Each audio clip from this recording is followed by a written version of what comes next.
Praise God. Saklat po ni Santiago. Santiago. Yan. James chapter 1. Sa verse 2. Sabi po natin, mga kapatid, magala kayo kapag kayo'y dumaranas ng ibang pagsubok. Sapagkat alam ninyo na lalong magiging matatag ang inyong pananampalataya. Matapos ninyong pagtagumpayan ang mga pagsubok na iyan. At dapat kayong magpakatatag hanggang wakas upang kayo'y maging ganap at walang pagkukulang. Ngunit kung kulang ng karunungan ang sino man sa inyo, humingi siya sa Diyos at siya'y bibigyan sapagkat ang Diyos ay saganang magbigay at di nanunumbat. Hallelujah. Subalit ang humihingi dapat manalig at huwag mag-alinlangan sapagkat ang nag-alinlangan ay parang alon sa dagat na itinataboy ng hangin kahit saan. Huwag umasang tatanggap ng anuman mula sa Panginoon ang taong pabago-bago ang isip at di alam kung ano ang talagang ibig.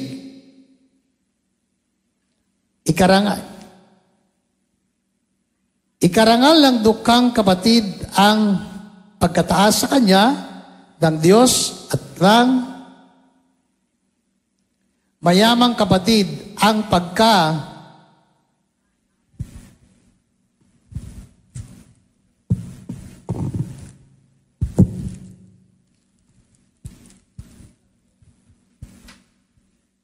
pagkababa sa Kanya, sapagkat ang kayamanan ay lilipas gaya ng bulaklak at ng damo. Hallelujah. Pinagpala po ng ating pong Panginoon ang pagkabasa ng kanyang mga salita. Hallelujah.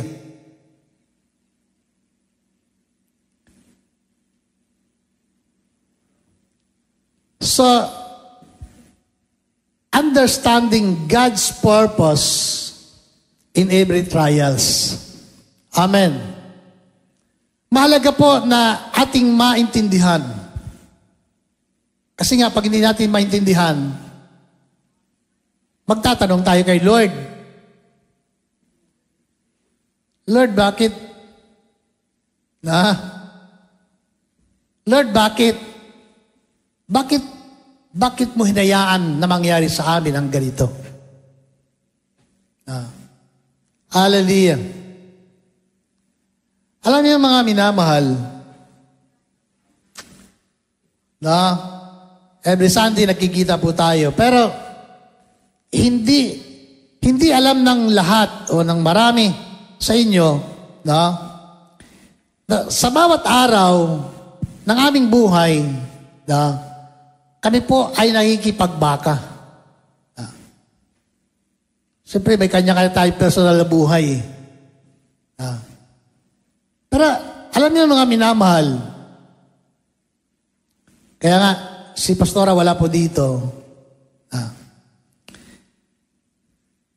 Si Pastora ay halos ilang buwan mula nang maramdaman niya na masakit yung dibdib niya, yung breast niya.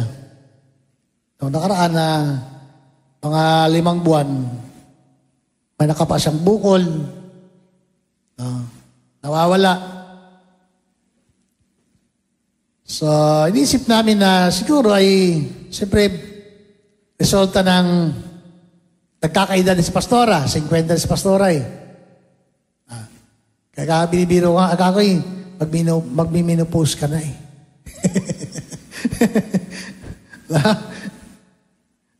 So, hindi pa naman. Kasi nga, irregular. Ngayong buwan mayroon, sunod na buwan, wala. May mga time na talagang napakalakas, Talagang nagkakaroon siya ng dysmenorrhea.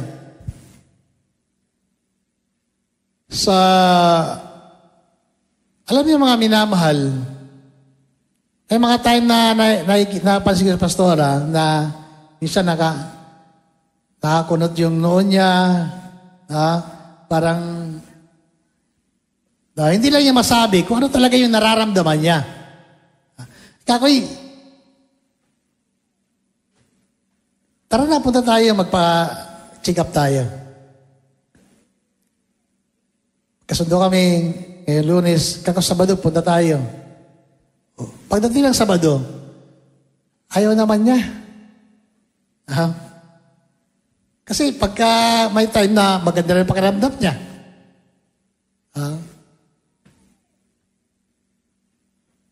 Alam niyo mga minamahal,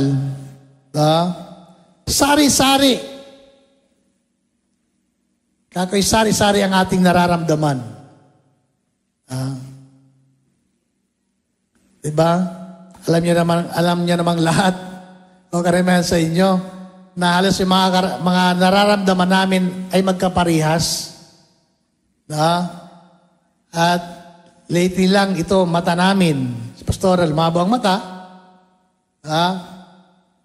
Sa biyaya ng ating pong Panginoon, ay hindi naman siya naoperahan.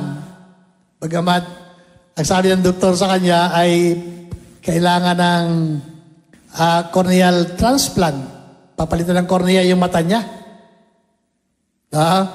Pero salamat. Yung doktor naman na pinunta namin sa FAU ay hindi naman. So, kaya nga, pagka nagpa-check up kayo, huwag lang sa isang doktor. Bago natin paniwalaan kung isa, dalawa, tatlo magsabi. Diba? Kahit sa Bible nga eh.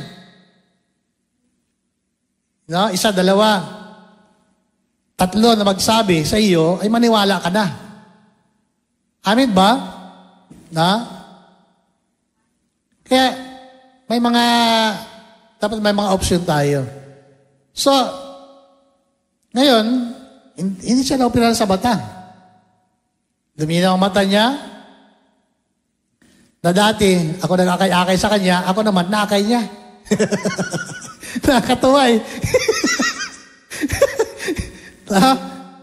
Kaya, mga tatay, mahal niyo asawa niyo, baka pag lumabo mata niyo, ay hindi kayo akayin yan. Hello? Alam niyo, mahalaga sa mag-asawa, yung nagtutulungan. Amen? At higit sa lahat, nagmamahalan. Kaya nga, sabi nga, di ba, sa sumpaan ng mag-asawa, sa hirap at ginhawa, hanggang sa kamatayan nga eh. Amen? Amen po ba? Dapat magsasama ang mag-asawa sa hirap. Kahit hanggang sa paglabo ng mga mata. Dapat nagmamahalan kayo. Amen po ba? Kaya, ako minsan natatawa, parang nakakatuwa itong ang nangyari sa amin ni Pastora. Labong mata niya. Siyempre, every time na punta kami ng hospital, siyempre, awang kasama. Hanggang dumating sa point na ako nagpa-check up na rin. Dalawa na kami doon sa FAO. So, hanggang ito na nga nangyari. Ano po? So, totoo na sa bawat pagsubok na dumarating sa ating buhay at hindi natin naiintindihan kung ano ang purpose, ano yung layunin ni Lord, tatanungin natin siya. At maaaring sisihin natin ang Diyos bakit hinayaan ng ating Panginoon na mangyari. Diba?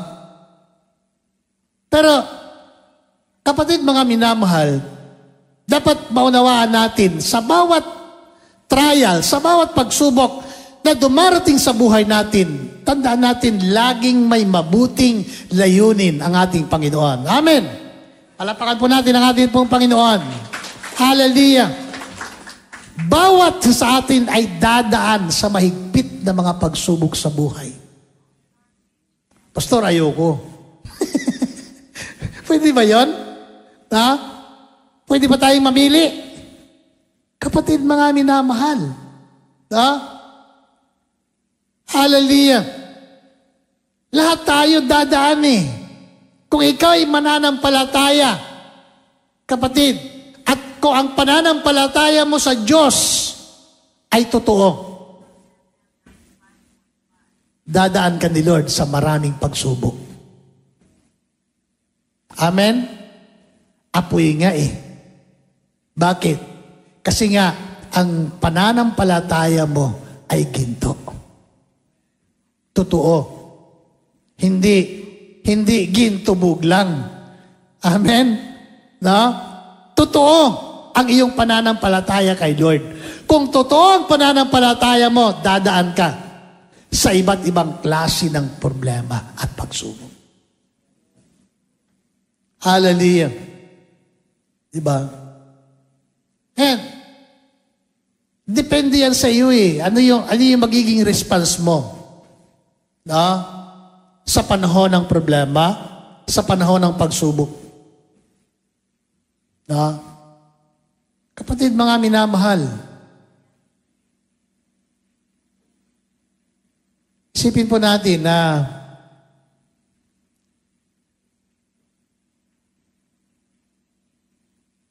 lagi ang sinasabi ng Biblia, unang salita ng ating pong Panginoon para sa atin. Ano po? Sabi ni James, sabi niya, mga kapatid, magalak kayo kapag kayo'y dumaranas ng iba't ibang pagsubok. Suggestion ni Santiago, magalak kayo. Hallelujah. Diba? Magalak kayo. Isipin natin, parang baliktad no? Maraming tao, lalo siyempre pag hindi mo kilala si Lord, pag wala kang kaugnayan sa Diyos, sa atin pong Panginoon, at hindi natin alam ang kanyang salita, parang baliktad. No? Sa nakakita ng taong may problema na nga ay nagagalak pa. Diba? May problema na nga eh. Nagagalak pa. Pero sa totoo lang mga minamahal, no? Sa gitna ng problema, ang unang impression natin, yung unang nararamdaman natin, siyempre, naghihinagpis ka. No? Diba? Sa literal. Sa literal. Yung oras na nandun po ko sa operating room, yung unang kayo doon sa laman, naramdaman ko ang sakit eh. Kaya sabi ng doktor, masakit? Opo, masakit. So, dinagdagan ng anesthesia. Pagkain din, wala na eh. Ano yun? Yung kasalukuyan at pagkatapos ng opera, doon mo na maramdaman yung sakit. Sakit talaga. Saka nakakita ng nasakta na nakatawa pa. Siyempre mag-giris ka eh. No? Talagang ang pikit ng mata ko talagang kaiba eh. No? Hindi ka makaramdam ng galak eh. No? Ang hirap. Pero alam niyo mga minamahal, habang tumatagal, unti-unti nawawala yung sakit. No? Kuba, napapalitan ng sigla yung nararamdaman mong pagdadalamhati, no? Pag-iinagpis doon sa sitwasyon na yung kinalalagyan. Ba? Kaya nga pag may mga problema, para bagang pag lumipas, no? Kung maaari lang, huwag na maulit eh. Pero hindi eh. Alam niyo, pagka dumaan ka sa minor na problema, na hindi masyadong, kaya naman ng tao na resolbahin. Okay lang yun. Pag napagtagumpayan mo yun, may susunod ulit na medyo mas mahigpit. Pahigpit ng pahigpit, pahirap ng pahirap. Hallelujah. Diba? Pero alam natin mga minamahal, ang Diyos may sapat na biyaya. Lagi. Amen? Diba? Kasi nga, pag binasa natin ang Bible, sa buhay ni Pablo no? Yung tinatawag ni Pablo na turn in the flesh. No? Mayroon tinik sa kanyang laman. Sabi niya, 3 beses kong hiningi at ipinanalangin sa Diyos. Pero ang tugon ni Lord sa kanya, no? My grace is sufficient for you. No? Kumbaga, mayroon siyang nararamdaman sa kanyang laman. No? Gustong-gusto niya na alisin ni Lord na mawala yun Pero ang tugon ng Panginoon, ang grasya ko'y sapat Amen? Hallelujah. So, gaano man kahigpit yung mga pagsubok na ating pinagdadaanan, mga minamahal, may sapat na biyaya ang atin pong Panginoon para sa atin. Amen? Hallelujah. Kaya nga, may rason ang Biblia, may rason. Si James, bakit niya sinasabi ang mga bagay na ito sa lahat ng mambabasa ng kanyang sulat, ng kanyang aklat, nang sabi niya, ito'y naka-address sa lahat ng mga kapatid. Sabi niya, mga kapatid, magala kayo kapag kayo'y dumaranas ng iba't ibang pagsubok. Iba't iba. Hindi lang isang klase. Ako, masabi ko, yung pagsubok na aming naranasan, iba-iba na rin Iba-ibang klase May mga pastor, sabi nga isang pastor sabi ni Pastor Asonyo, ano ba yung sakit? Ano ba yung sakit mo Sakit mo, hindi, mga sakit na hindi pangkaraniwan. Oo nga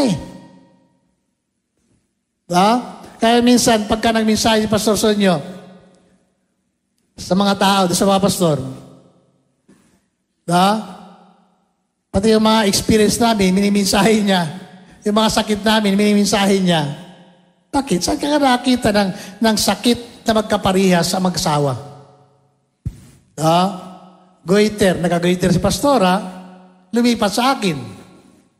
Lumabo ang mata ni Pastora, lumipat din sa akin.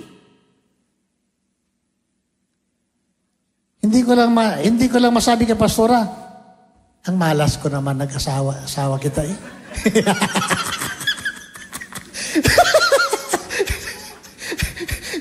Bakit?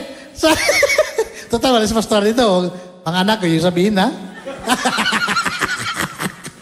Hindi, joke lang. Pinapasaya ko lang kayo, kaya sabi ng Bible, magala kayo Hallelujah. Ito, alam niyo mga minamahal, lagi sinasabi ni Pastor sa akin, ang swerte ko talaga sa asawa ko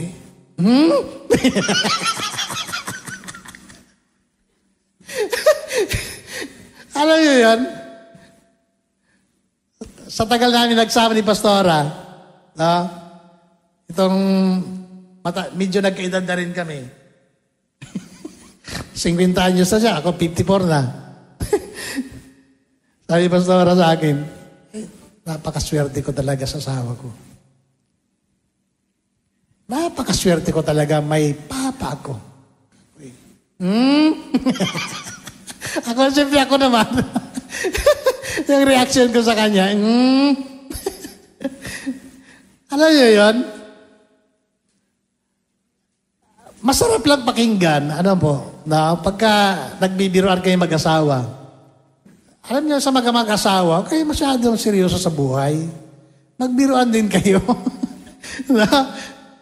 Maglambingan din kayo kahit papano.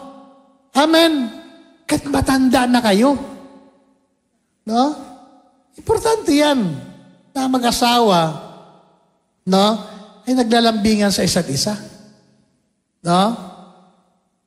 Hindi lang kayong, o gusto nyo, sa iba kayo maglambing. Kung mayroon kayong dapat lambingin, asawa nyo. Amen? Amen? Kasi si Pastora, lagi po yan. Siyempre, lagi kayo magkatabi sa higaan.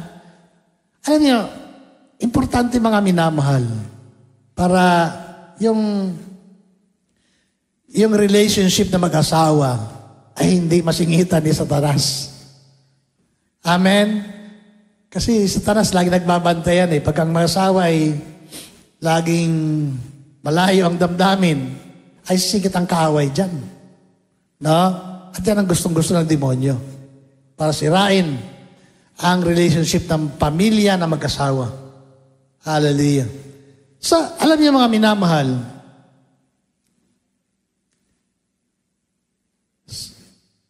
yung mga pagsubok na, kumbaga para bagang sunod-sunod na dumarating. At kung hindi natin maintindihan ang plano at kalooban ng Diyos, kukistyonin natin si Lord. Pero, alam niyo mga minamahal, alam natin sa Bible, isang taong tapat sa Diyos na malimit nating mapakinggan at nababasa sa Biblia ang kanyang buhay.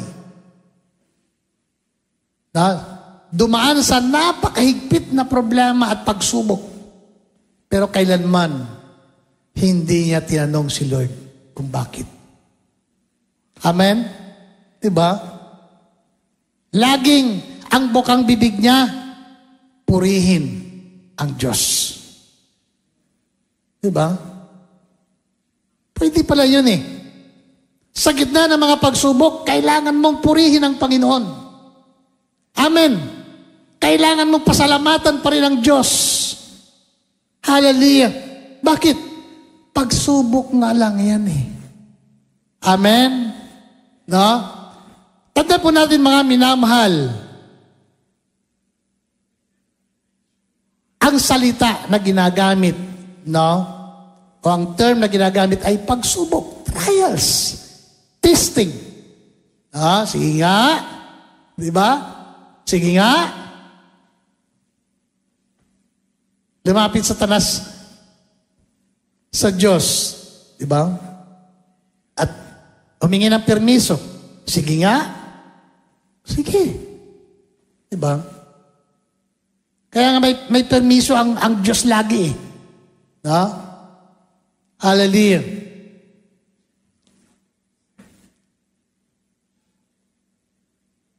Naalala ko,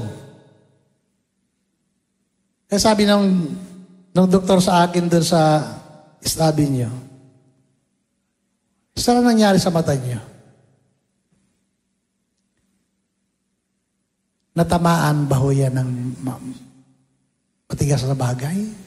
Kako, hindi po. Nasuntok ba yan? O nakipagsuntukan kayo? Hindi po, pastor ako eh. Ay, di ba, pastor, makipagsuntukan ka? Hallelujah. Pero naalala ko, nung makauwi na kami, naalala ko, nung ako'y tumataga ng sanga ng Jimilina, doon sa Mindoro, doon sa taas, pinuputol ko yung sanga. Tumalsik yung bahagi nung kahoy doon sa mata ko. Tahilo ako eh. Talagang nakapikit ako pababa ng kahoy, ng puno, at pumunta ko doon sa kubo. Ako lang mag-isa. Hindi ako kasama si Pastora. Kasi may, yung lupa na yun, tinaniman namin ng mga puno. So, nililinis ko yung puno ng kahoy. Tumalsik sa mata ko. Ang tagal. Bago ako makamulat. Ang sakit talaga. Para akong mahimatay eh. So, siguro, isa po sa mga dahilan kung bakit napiktuhan yung aking paningin. Hindi ko lang masyadong binigyan ng pansin yon. Pero, naalala kong tira ako ng doktor eh. Kung nakipagsuntukan eh. So, alam niyo mga minamahal, sa bawat nangyayari at hindi natin maunawaan yung mga problema at trials na dumarating, tatanungin natin si Lord. Pero, kung atin pong babalikan ang mga tao na dumanas ng mahigpit na mga pagsubok, ang sekreto nila ay ang purihin ng Diyos. Sa halip questionin ng Diyos. Diba?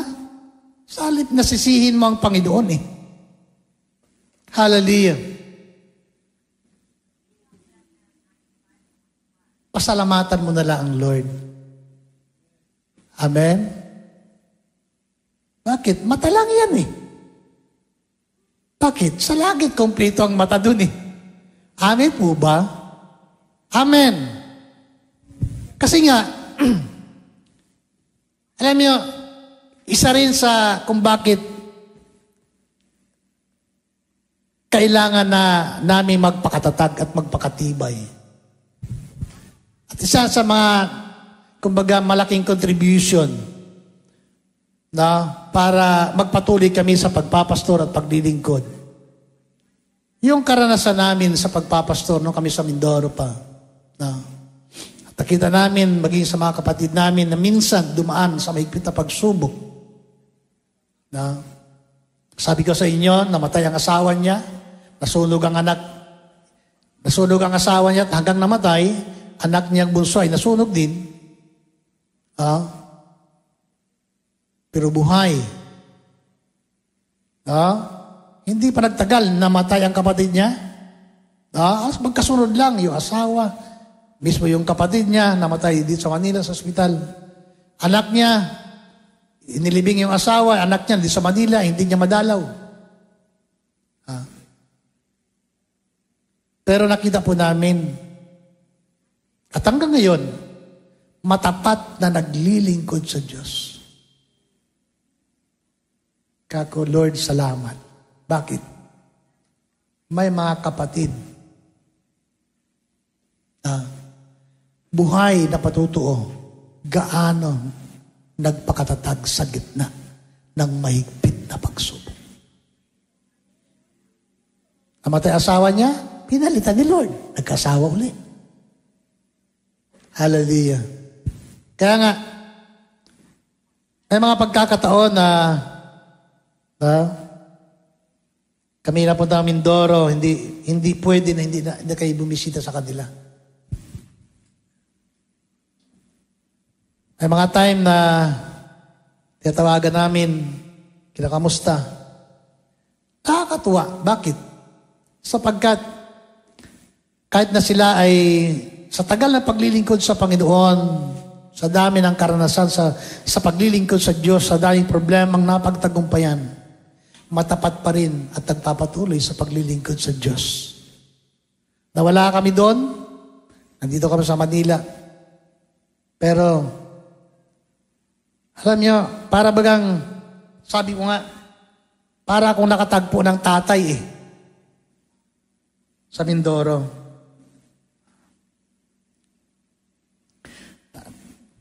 Nakatagpo kami ng membro. At parang tatay.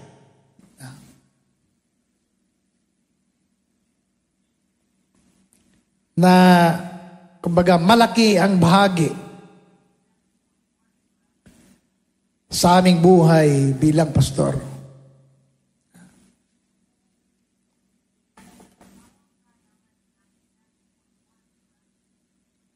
Kaya nga, tama po ang Biblia na kailangan nating sikaping magalak kahit na tayo dumaranas ng iba't ibang mga pagsubok. Sabi ng Bible, sapagkat alam ninyo na lalong magiging matatag ang inyong pananampalataya. Nanawaan po natin, ang purpose pala ng Panginoon, para idaan tayo sa mahigpit na mga pagsubok para tayo ay patatagin. Amen. Hallelujah. Para tayo patatagin.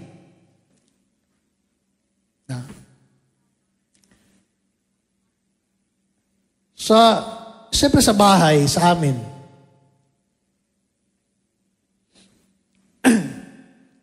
nung ako po ay galing ospital, kami ni Pastora, siyempre, si Pastora kahit may nararamdaman, pinipilit niyang kumilos. Kahit pinipilit niyang magtrabaho. Siyempre, wala yung aming mga anak. Kasi yung aming mga anak ay mga may work. At alam niyo, isa po yung mga biyaya ng Diyos sa amin. Amen? sa unang pagkakataon, si Justin nagka-work eh. Sabi naman ni Pastora, parang napilitan yata si Toto magtrabaho. Bakit naman? Siyempre, napipilitan siya bumangon ng madaling araw.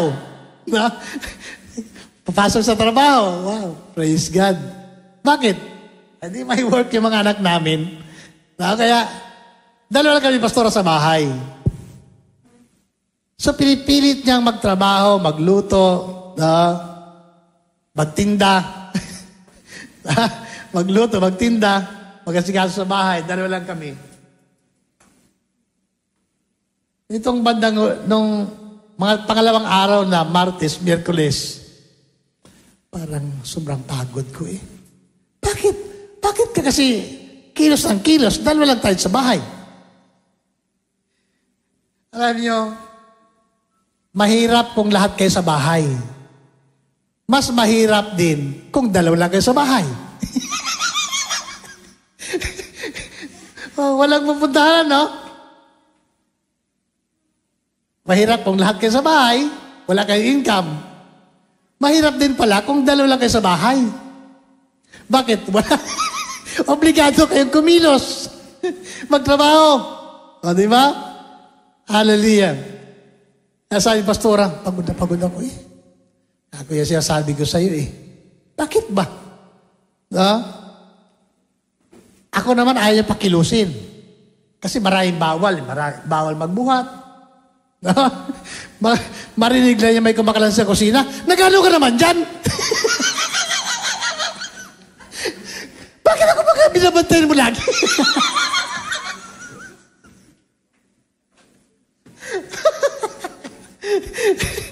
Lagi niya kang binabantayan. Pag nandun sa tindahan, sa tindahan, nandun sa loob nagpapahinga ka, matulog ka dun. Magpahinga ka. Kung anong marinig niya na kumakalansis sa tindahan, maya nandyan, ikaw ba naman, lagi ba akong binabantayan? Hallelujah. No? So, alam niyo mga minamahal, na lahat ng pagsubok na dumarating sa buhay natin, tandaan po natin, ang purpose ni Lord, para pala tayo ay patatagin. Amen? Para tayo ay maging matibay, matatag ang ating pananampalataya sa Diyos. Amen? Oo nga naman. Ano ang mensahe? Ano ang challenge? Mayroon ka para sa iba. Kung kaunting problema lang ay tatalikod ka na. Diba? Mayroon bang challenge Tayo, may encourage ba natin ang ating kapwa, kapatid? No? Kaya mo yan. Kaya ko nga eh. Kaya nga ng iba eh. Diba? Sabi ng Bible sa Aklat ng Pedro, walang pagsubok na hindi dinadanas ng lahat ng tao at lahat ng mga kapatiran sa Panginoon sa buong mundo. Isipin natin, buong mundo, lahat ng Kristiyano ay dumadaan sa iba't ibang klaseng pagsubok sa buhay. Amen? Diba? Mayroon ba kayo napanood sa YouTube? May mga Christian sa Iran na mga babae na ibinilanggo dahil sa kanilang pananampalataya. Hallelujah. Pinipilit sila na i-deny si Kristo, i-deny ang kanilang pananampalataya at magbalik Islam sila. Pero hindi nila ginagawa. No? Mas pinili nila na mabilanggo. No?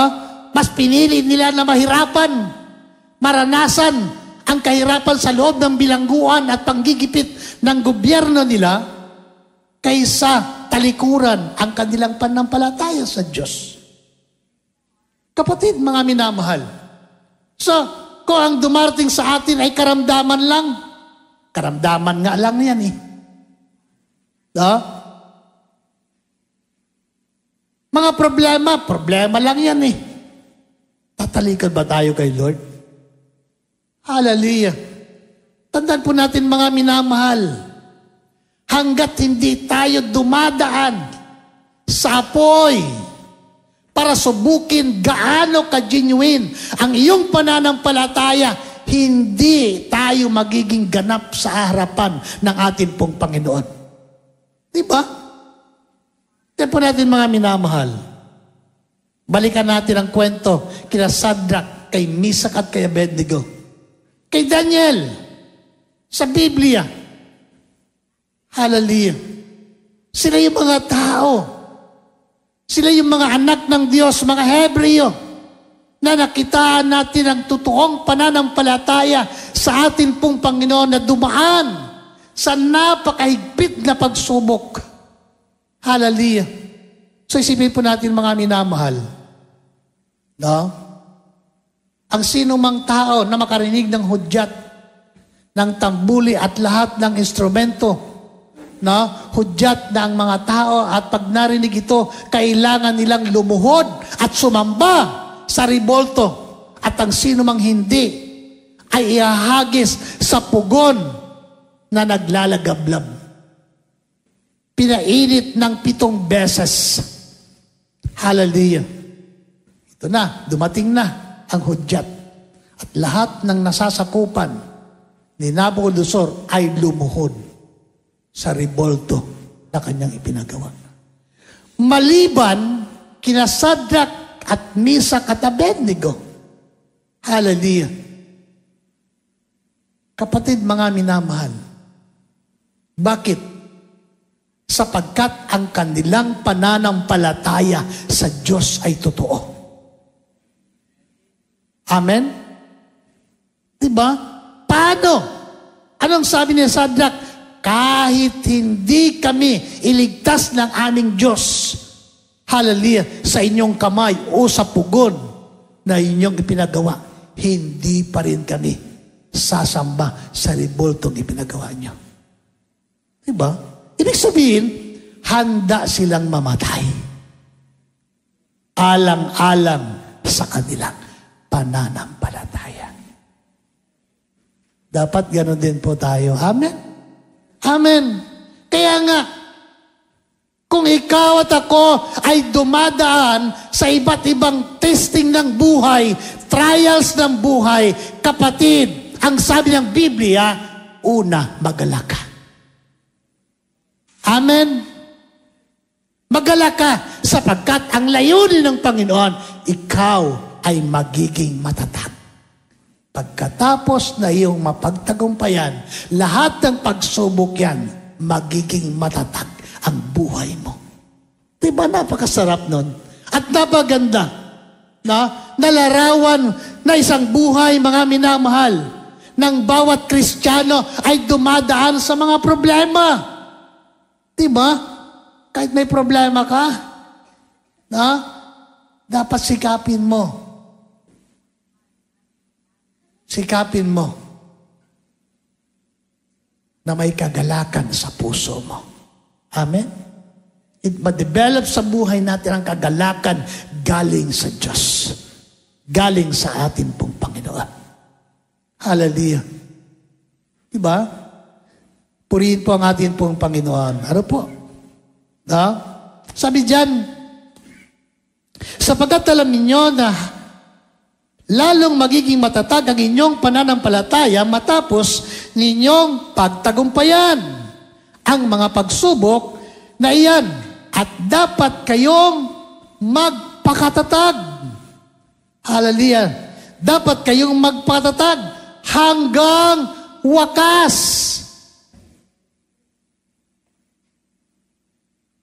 Kapatid, mga minamahal, pagkatapos ba ng tagumpay, pagkatapos na overcome natin ang mga problema, may siisi ulit tayo? No. Hallelujah. Sabi ng Bible hanggang wakas magpakatatag ka. Amen po. Amen. Kaya nga, kakayanin natin at kaya natin. Bakit? Buhay ang Diyos natin. Amen. Totoo, marami tayong alalahanin sa buhay. Marami tayong inaalala. Hallelujah. Pero kapatid, mga minamahal, tanda natin ang Diyos natin ay hindi natutulog Diba? Ang Diyos natin hindi natutulog. Lagi siyang gising, kita niya kung ano ang kalagayan ng kanyang mga anak. Hallelujah.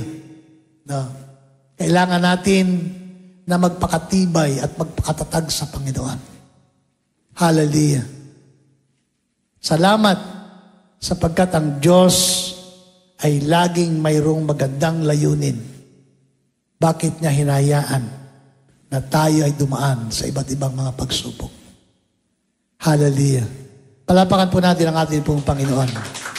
Glory, glory to God. Pagpatuloy po tayo kay Lord. Amen? Hallelujah. Tayo pong lahat ay magsitayo.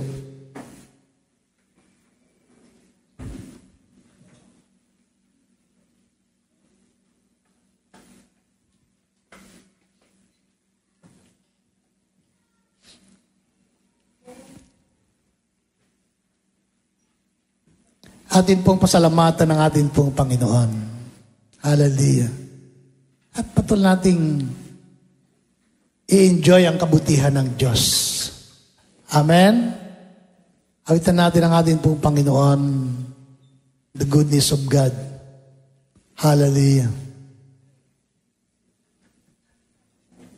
Dami natin ang kabutihan ng Diyos sa ating buhay.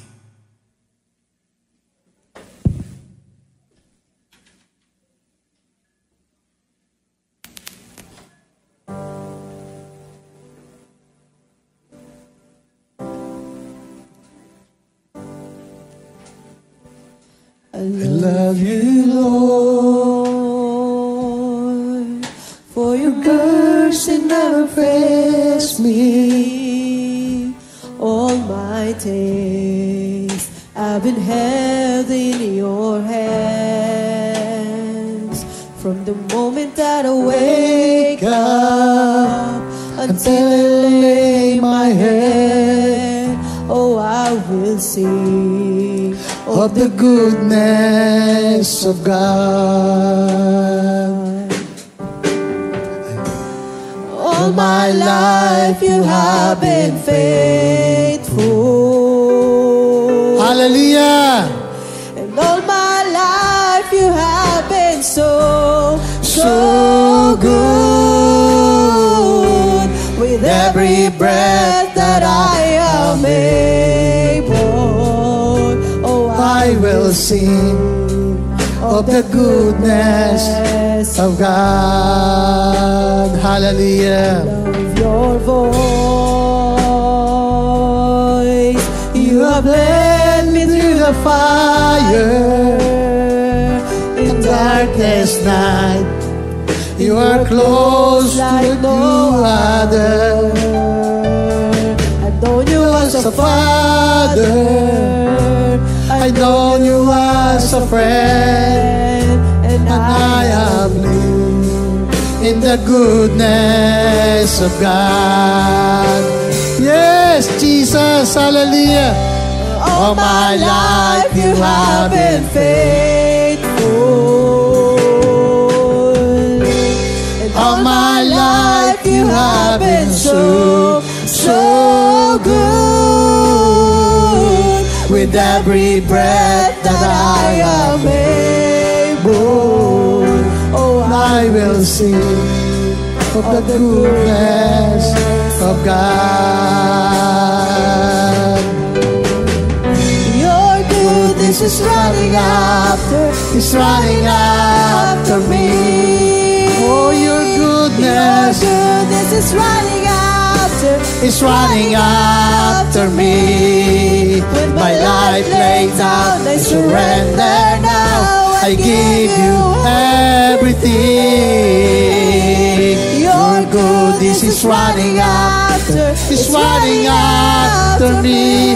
Your goodness is running after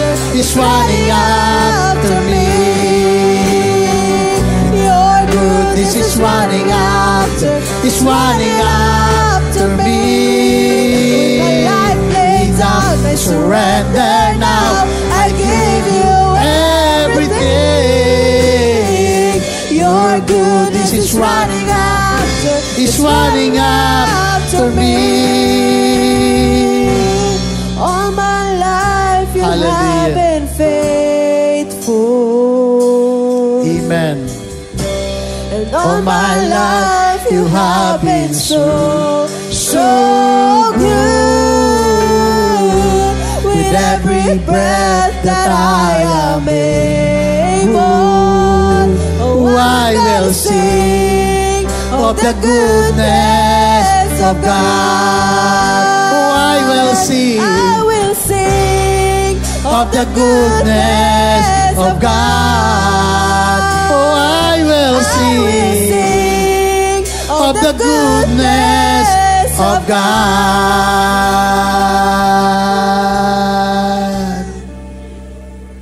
Yes, Lord. Hallelujah.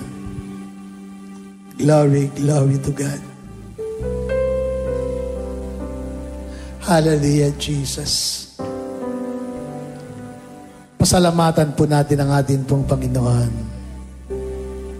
He is good enough for you and for us. Hallelujah. Napakabuti siyang Diyos.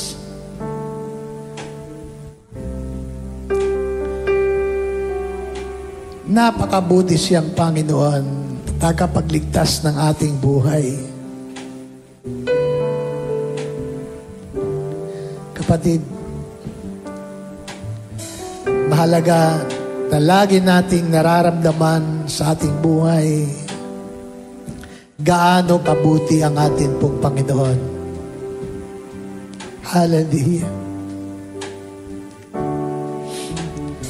Malimit na tayo po ay nagkakamali, nagkukulang sa Kanya. Pero tapat ang Diyos para sa bawat sa atin. Tapat ang Kanyang pagmamahal. Hallelujah. Tapat siya sa lahat ng bagay. Hallelujah. Glory, glory to God. Thank you, Jesus. Lord, salamat ngayon pong umaga. Salamat. Tunay nga po, Panginoon, na anumang pagsubok na dumarating at napagtatagumpayan ng iyong mga anak, ng bawat sa amin, Lord, salamat sapagkat ito'y nagiging daan upang kami ay iyong patatagin. Upang lalo namin, Panginoon, makita ang iyong kabutihan at katapatan sa aming buhay. Totoo, Panginoon, lahat ng pagsubok ay mayroong mga aral sa buhay namin upang kilalanin namin, Panginoon, na ang bawat tagumpay ay kaloob mo para sa amin. Kilalanin namin, Panginoon, sa aming buhay na kung wala ka, wala din po kami. And Lord, wala kaming may pagmamalaki sa aming buhay. Kaya nga po, Panginoon, ngayong umaga, salamat, patuloy dakilang Diyos na umaasa po kami sa lahat ng problema, sa lahat ng maaring dumating na mga pagsubok sa buhay ng iyong mga anak. Lord, patuloy na kami manghawak sa iyong mga pangako at salita. Na kailanman hindi mo iiwan at hindi mo pababayaan. Hallelujah. Ang bawat isa. Na sa bawat panahon at pagkakataon, Panginoon, na kami ay lumapit at tumawag sa inyo. Nariyan ka, Panginoon, upang kami ay yakapin at kalingahin. Sapagkat ang sabi na yung mga salita, nang sino mang lumalapit sa inyo kailanman ay hindi mo itatakwil. Lord, salamat sa wagas mong pagmamahal. Salamat sa biyaya ng buhay. Salamat sa biyaya ng kalakasan. Araw-araw dakilang Diyos. Lord, pagpalain mo ang bawat isa. Pagpalain mo ang bawat mga kabataan, mga bata sa iglesyang ito. Panginoon, patuloy mo silang gabayan. Gamitin, Panginoon, ang bawat kalakasan ng iyong mga kabataan sa iglesyang ito. Na ikaw, Panginoon, ang patuloy na kanilang mapaglingkuran at maparangalan habang sila ay malakas. Lord, salamat sa bawat mga magulang. Patuloy, Panginoon, na pagpalain mo ang bawat isa. Hallelujah. Sa panahon ng kahinaan, ikaw po magbigay ng lakas. Patuloy, Panginoon, bigyan mo ng matatag na pananampalataya ang bawat tatay at nanay sa iglesia ito. Hallelujah.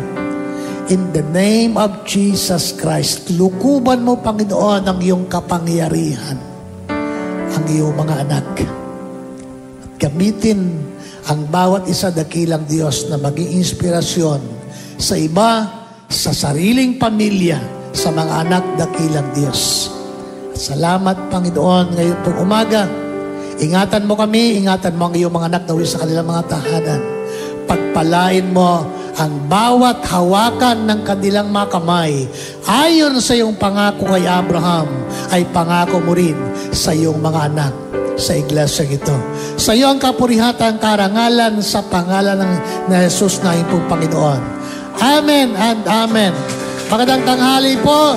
God bless you. Hallelujah.